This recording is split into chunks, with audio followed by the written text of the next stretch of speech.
Yo, what's going on? This is your man Ryan Righteous, the Independent Artist Spotlight. I'm sitting down with funny man Deion Washington today. He's in the building, man. That's my bro. That's my fam. So we're going to get into a crazy conversation, man. I'm going to ask him. He told me he can make me a comedian through his teachings and his mentorship. I don't believe him, but we're going to talk about it anyway. This is your man Ryan Righteous, the Independent Artist Spotlight. Trackstarz, let's get into it.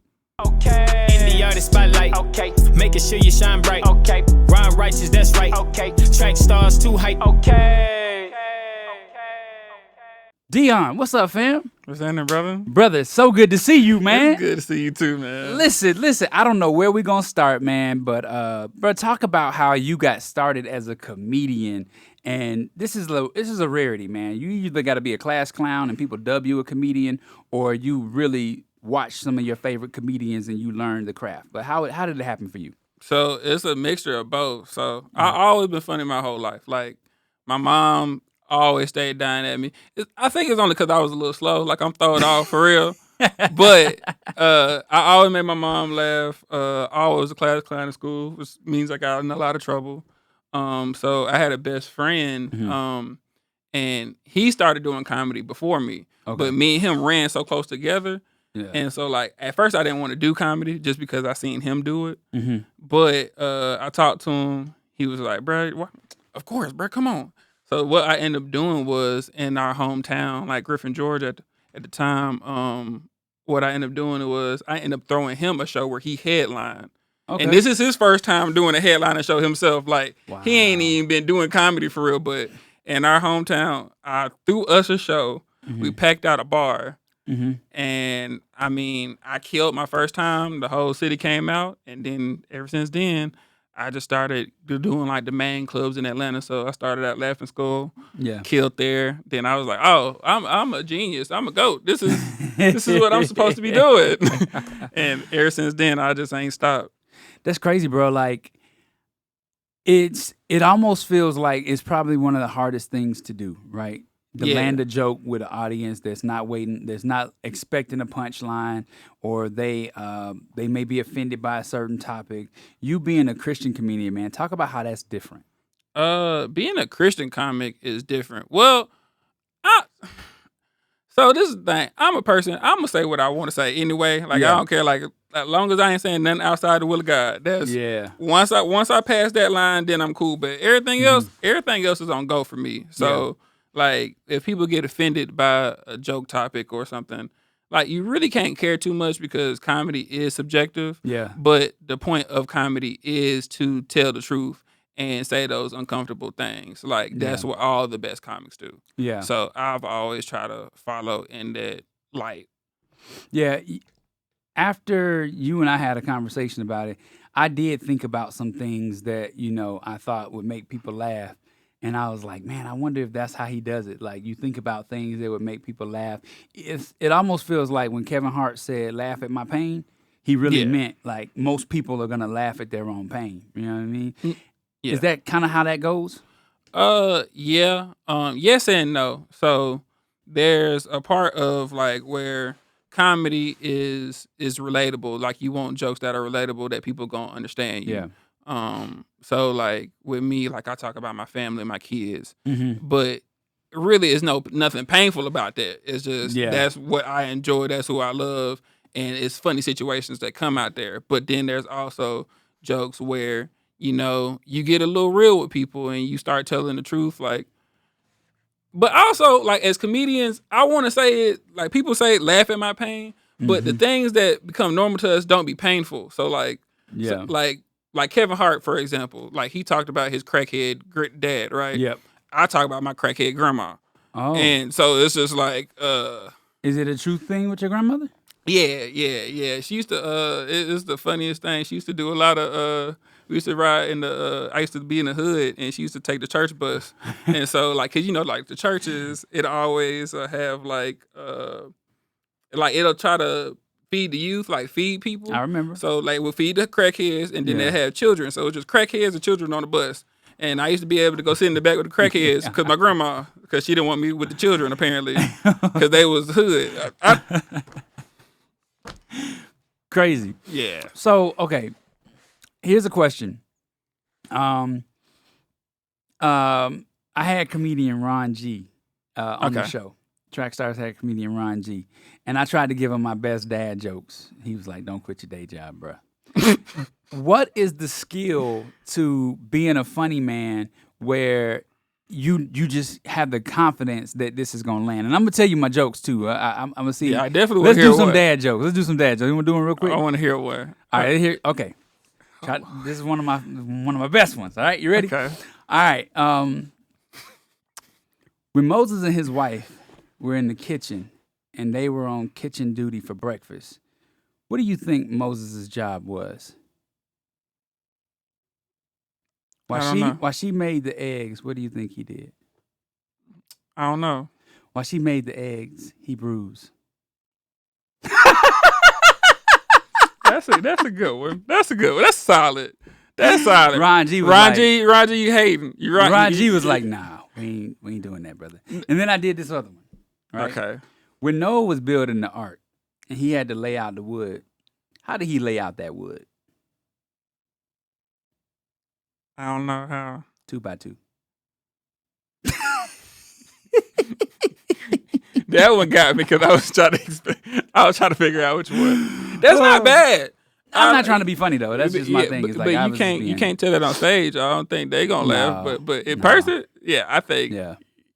those are killer jokes. I was hosting one of my church's young adult things one day, and I tried to be a little funny. It didn't land. I was like talking about my kids and like, cause I was in the singles ministry, and Okay. I was trying to talk about what it was like being married with 4 kids, and I was like, yo, I'm just here. It didn't really land.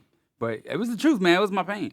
But my church pastor has always said, my church pastor's kids have always said, you're funny, and you don't know you're funny. You are hilarious, and you don't even know it. But anyway, I'm not here to think that I can do your job. So let's talk more about the craft of it all, man. Like, did you always start off as a Christian comedian? No. Okay, Of okay. course not. Okay. Yeah, nah. When I came to Christ, way after I had already, like I said, I had already been doing Atlanta, Mhm. been killing the scene, Okay. and I just guy caught me in a real low moment because when you first start out comedy, you get the reps in, so like I'm killing and I'm Mhm. doing shows, but Mhm. these shows don't pay at all. So it's just you doing open mics, you going to different people with different clubs, and just you Mhm. might get a few dollars here and there, but you're not making nothing. So I was broke doing comedy. So I was like, I need God in this in my life. And so I started going to this church, and during my minister program, Mhm. that's when I became a Christian comedian. Okay. Okay. Was it hard? Was it hard to transition from dirty jokes to clean jokes? Not as hard as people think it is. I Mhm. think it made me a better comedian because with comedy, like a cuss word can be a punchline, Yeah. and it makes it 10 times funnier. Mhm. But when you take out cuss words, it's just like now I gotta really make a good joke. Yeah. So it didn't make it hard. I think what was the hardest part was trying to figure out what I can talk about Mhm. and that don't get me rebuked, because my church rebuked me all the time for the jokes I said. So Okay. The Christian jokes?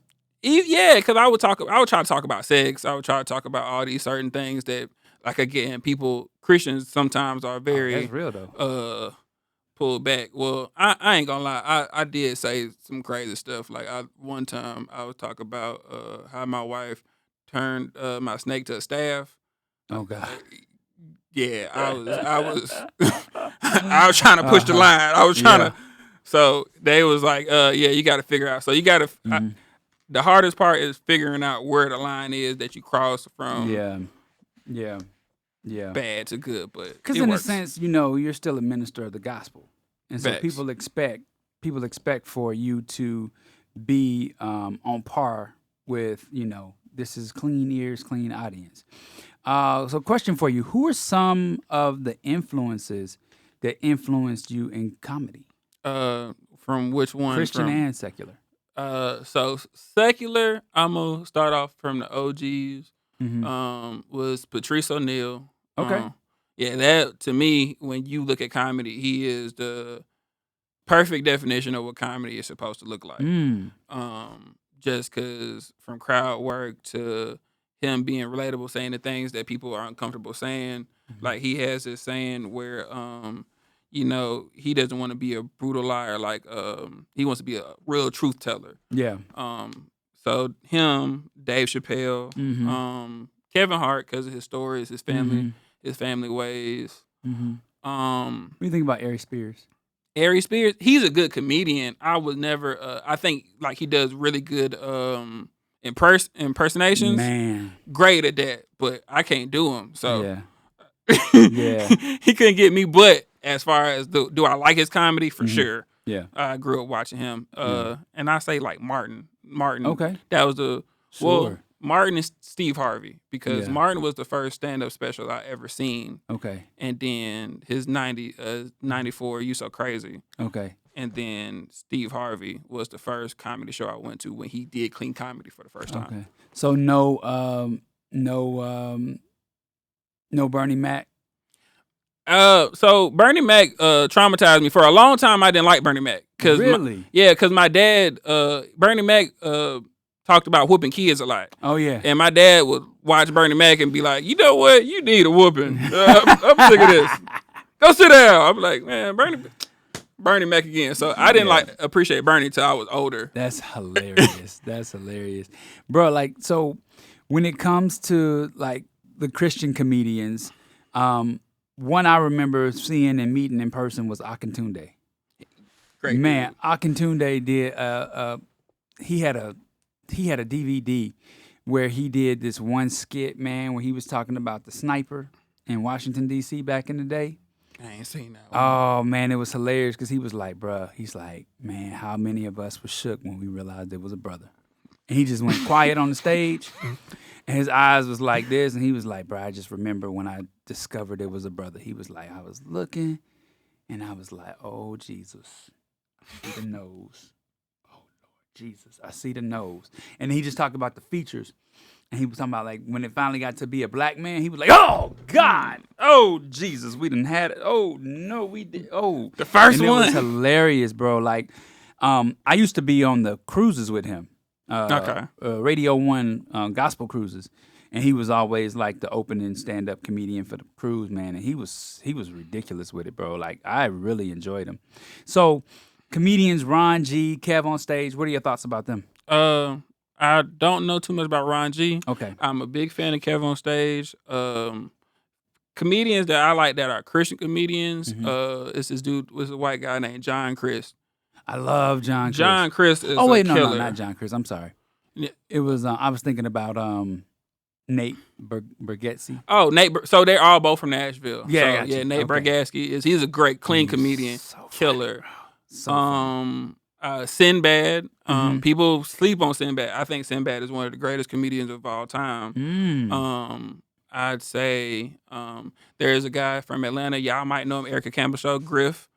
Griff, man, that's who one of the people like I can call, and he give me some great advice on killing comedy. Me and Griff used to be co-workers. Oh, that's crazy. Yeah. I used to work at 107.9 when he was there. Oh, so yeah. So you know Griff a killer. Yeah. Hilarious. Yeah. Like I said, Akatunde, Michael Jr. I think he's like our Dave Chappelle. Okay. And there's just so many. There's actually a lot of Christian comedians killed, but I think the one that's killing it right now the most is definitely Kev on stage, and it's just he's in everybody's face. So we talk about Kev on stage a lot on this show on Trackstarz. Do you think he ever pushes the envelope too far to be too close to the world? Because he does a lot with and I love Tony Baker. Yeah, Tony Baker's hilarious. Yeah, I love Tony Baker. But sometimes I'll see them doing skits and I'll be like, I just don't know if I would expect to see a Christian standing next to that rhetoric Close. and being in agreement with it. So I think with Kev on stage, and that's a very interesting topic. Like I said, I think Kev on stage I think he's a Christian. I think he has a Christian audience, but I also think Kev on stage is a comedian before he's a Christian, and I Oh, might no, not not even that be that, again. and it might not even be that. Honestly, it's just the fact of like, I think he's really in the comedy world. So like when I'm talking about, he's at the Laugh Factory, he's at all these main clubs, and he gets to experience comedy in a different way and a different level. So it's like he gets to see great comics, and he just pulls them apart. Because even with him, he's brought some of my people to. He had a show where it's like Keep Your Distance, Yeah. his Keep Your Distance show, and they're just regular comedians pulling up who not necessarily Christians, but he's just putting on for comedy in a certain way. So a lot of times, I think he's the person that'll try to be the light in the dark space versus him just being side by side, neck to neck, and be like, oh, he's wrong. I think it's more of he's the one that's like, they know he about God when they meet him. Like even comedian CP, he got a joke like, Kev gonna go get to heaven, but he gonna probably go walk right past me at the gates. Like it's certain things like they know who he's about, but I think he just hang around real comedians, and I think maybe that's a good thing. He might be changing their lives. I believe they probably do Bible studies. I believe he's opened Tony Baker up to this walking with Christ. Honestly, yeah. I saw Tony go through something really dark when he lost his son. Yeah, and I was like, wow, he needs people in his corner that can help him understand that.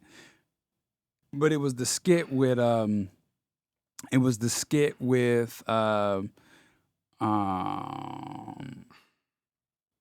Marvin Sapp, where I felt like Tony took it a little too far, because on the set he was just cussing too much, and I was like, man, you gotta he was gotta talking respect about the he was church. talking about 1,000 plus another 1,000. No, yeah, yeah. You saw that skit? I need 1,000 plus another. I didn't see the skit. I seen Marvin Sapp. It is 1,000 plus another 1,000. It's always the Marvins. Yeah, but he was using God's name in vain. And Kevin on stage was kind of standing right next to him, and I was like, "Bro, that's one thing we do not do. Is it's a commandment? Don't use the Lord's name. Don't take the Lord's name in vain." So that to me was like, okay, where do we draw the line in accountability and support for those situations? But we talk about Kev on stage a lot, and we've interviewed Kev on stage. Oh, that's fire. Yeah, it's just we want to make sure that as we have kids coming up, that we let them see Christian role models that won't eventually lead them astray.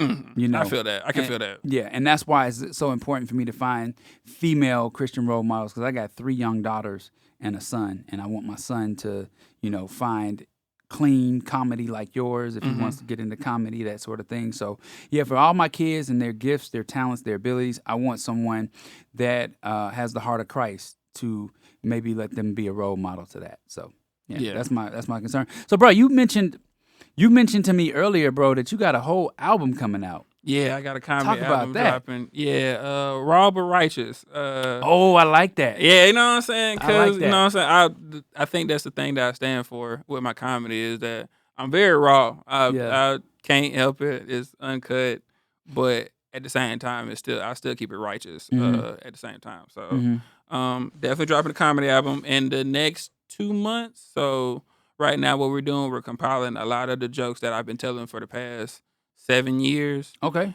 And putting them all in one album and just trying to distribute it, get it out there. And I think that would be the start, because after that, I think we're going to try to work on a special. I got so many jokes that I could probably release 3 specials. Yeah. So when it comes to your writing jokes, right, do you do the same jokes set after set like some comedians do, or do you write new stuff like every time? I write new stuff every So you're like time. a battle rapper with this. Yeah. Well, and yes and no. So what it is that like I try to keep the muscle going. Yeah. I try to stay funny, because there's always funny things that happen. It's always funny things like when I read the Bible. Like if you read the Bible one time and you read the same scripture, you come back to it a month later, you might get a whole new revelation. You're right. So I think the same thing with comedy. It's just like you gonna get constant jokes. Jokes will keep coming to you. So it's like, why do I keep them all tucked in with the same jokes? Like I know these jokes kill, and when it's time to release them, you know what I'm saying? I'll release them on a bigger platform so everybody can see them. But if I'm trying to get better at comedy and be able to just go on stage and kill at any time, bro, sometimes you gotta test jokes out. You gotta test out jokes, and I think that's the beautiful part about comedy. It's the one art craft where you're actually going on stage, seeing how people feel, and you're just talking and telling them your truth. Mm-hmm. And I think it resonates better because I think people can feel that if it's a set versus you being you. So you mentioned to me one day we were on the phone that you have been mentoring guys like Legacy the Prince. Yeah, I mentor a lot of guys. Yeah. How are you able to teach people comedy? Because you said you could teach me one day on the phone, and I was for like, sure. and I doubted it 100% because I know my confidence level. Even on this show, when the mic cracks, my voice cracks with it. Like it gets real for me. Like you got 500 people watching Trackstarz at one time, and I'm like 500 people are about to hold every word that I say out of my mouth accountable. So if it's or it's a too many mans in my speech, then they gonna destroy me in the chats. And social media is a demon. Yeah, for sure. So how do you make somebody funny? So I mentor a few people, but how you make somebody funny? It's not more so how you make somebody funny. It's like you bring the funny out of them. So like again, people are already funny. When I met how you met your pastor tell you you're naturally funny. Yeah. You have things that's just inside of you, experiences, things that are interesting. Same thing with Leg. Like he was already funny when I met him. So the thing was when he's trying to craft a joke, all right, let's see where the punch up is. Let's see where the punchline is. Where are you trying to go with the joke? What is your premise? I think the biggest thing is once you find out a person's premise, you can work from there. And then, I mean, a joke can take off to a story and to a whole different thing that like you wouldn't expect. And it's honestly, I think with me, I just understand comedy. Like I think that's my wife tells me that's all I think about. She said that's like all my mind goes to. Like anytime I'm having a regular conversation, I'm thinking about comedy. So I think I just understand it to a different level, to a different degree. So it's easy to tell somebody like, all right, this is what you do. This is how you tell a story. You got to have punchlines in the middle of the story, and they got to keep going till it gets to a boom. Or like I said, crafting premises. A good premise will take you a long way. So, man, you got 4 kids. Yep. I know you got stories. I know you got crazy stories. The stories that other people experience, but it's specific to you. Okay. Man. Can you freestyle? Can you freestyle comedy? Like if I give you, like, you know how they do on sketch comedy, they say give us a line or whatever and we run with it, or give us a scene or something like that. Can you freestyle that? Because I'm gonna give you a story and I'm gonna see if you can make it funny. It's Possibly. I'll right. try it out, and if it bomb, it is what it is. All right, you ready? All right, let's go. When my son was 2 years old, he flooded the house. He I was watching football downstairs, and I came upstairs. Now I was supposed to be at church this Sunday, right? Supposed to be at church, but it was one of those NFL like London games. I was like, 9:30. Okay, I'm gonna go watch church at 11 then, right? So the game was at 9:30, but then halftime was at 11. And as I'm walking up the steps to go turn on church, I'm like, I hear click, click, click, click, click, click, click, click, click. I look up, and the ceiling is just water pouring out the ceiling like in drops, right? So I look over at my wife, and she's doing my daughter's hair, and I'm like, what is going on? I see the water coming down. I go upstairs. I see my son standing in a pool of water, and he's got 2 tubs in the bathroom that have stopped up the sink, double sinks, and he's just like the water just flowing out. He's just standing there just splashing. Brother, I was so dismayed because we ended up having to spend about $18,000 on insurance money to get the house fixed. They had to redo the whole hardwoods all throughout the upstairs, downstairs, carpet, everything. And I talk about how this joker just wasted his college fund and at the age of 2, bro. And I was just That's livid. a punch right there. Livid, man. I mean, and there was nothing much I could do about it, but it was just, bro, it was so difficult. Because it started a ripple effect. My mortgage went up by $1,000 because of that joker. $1,000 because when he flooded the house, we took out $18,000 of insurance money. What is the insurance company going to do? Raise the premium. They raised the premium. They doubled it in size. That meant the mortgage went up by $500. And then they was like, well, this little joker's flooding the house. You need flood insurance. They came back and raised it another $500. So for the last 36 months, I've been paying $1,000 more than my mortgage was, and it's killing me. You know, some things ain't funny. I'm sad to you right now. I actually would have cried for you. I'm gonna be honest with you. Flood insurance, okay, for a child? No, yeah. No, they actually have it's actually written in the policy that that's part of the flood insurance points. Did your kid flood the house? That's one of the damage clauses. So they ask the questions as they go down. They say, "What happened to the house?" Say, "Oh, it was water damage. Was it done by a child?" Say, "Yes, it was." "Oh, we cover that." Crazy, right? Crazy. So listen, if you can freestyle that at any point, I would love to see you use that in a joke one day. Just figure out how to make it funny, how to make people laugh at it. So you had your own punchlines in it the whole time. All I was thinking, I was finna see if I could hit it like with a flood, like how God floods the earth all the time. Yeah. But it wouldn't. Yeah, that wouldn't. But I think God I broke think his you. covenant with me. Yeah, really, honestly, because you skipped on Sunday. You skipped on me. All right, I'm gonna skip out on some insurance for you. How about that? But yeah, I think that's crazy. I'm sorry. I appreciate it. I'm gonna pray for you and your son. But I feel it. That's sad. Dang. Bro, so talk to me. You also went through a divorce. Yeah, I did. I believe that I've had a lot of people sit in the seat, man, and tell me that there is beauty in the ashes after divorce, man. God will find beauty after, that season of your life is over. Talk about what that was like for you. So it wasn't beautiful at first. I ain't gonna lie. But now it's good. I love my baby mama, or my ex-wife. She's a great mother to my kids. Yeah. We get along very well, and I'm actually really happy about that because it wasn't like that for a long time. But I think for the longest it was very hard for me to cope with getting a divorce because I think that's why I stayed in the marriage so long, even past like by the time I knew it was done. Because I just with the church had always said, love your wife as Christ loved the church. Yeah. But after a while, I just started noticing that God done shut down a few churches. Yeah. I know a few churches that didn't change their last name a couple times. The church is his bride. I'm not gonna lie, he ain't been back to see his bride in a minute. Yeah. Eventually, he kind of healed my heart with that. I had to forgive myself of all the things that I did. Me and her had some serious talks.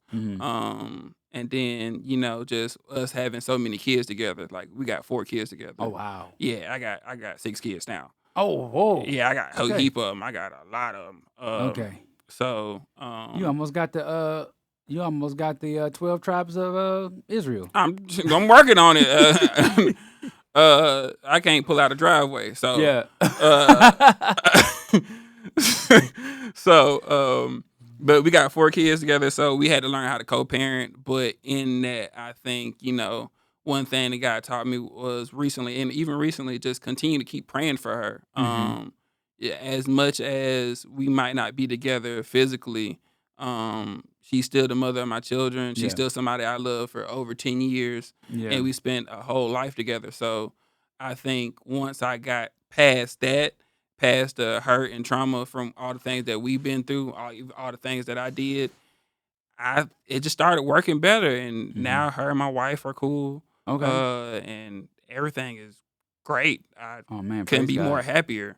Praise God, man. I appreciate you sharing that, man. I know that's deep. That's deep. Thank you.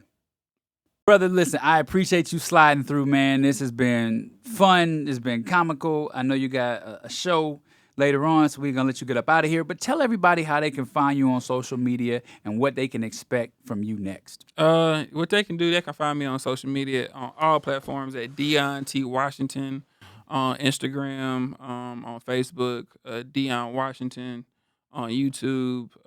Same thing with TikTok, Deion T Washington. I'm posting every day. I'm throwing skits. I'm doing social media and taking it serious. So yeah, I'm going crazy. So yeah. That's what's up, bro. That's what's up, man. Thank you again for coming in, bro. Always good to see you. Love you, man.